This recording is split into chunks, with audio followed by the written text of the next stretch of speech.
Mga idol, dapat bang dagdagan ang buwan ng sahod o honorarium ng mga barangay tanod? Po, pagka pagkat po niya, pag may trouble, matamit yung mag-aaway.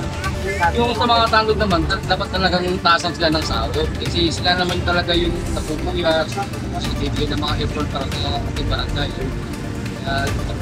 Dapat na itaas sa kanila sa akin. Para hindi makakaramas yung out there, makakaramas yung tomado. Oo, siguro. Deserve naman nila. Kasi alam naman natin, yung mga barangay tarot na yan, nagpapamaintain nila ng katahimikan. Ang mga nag-aawat ng mga nag-aaway.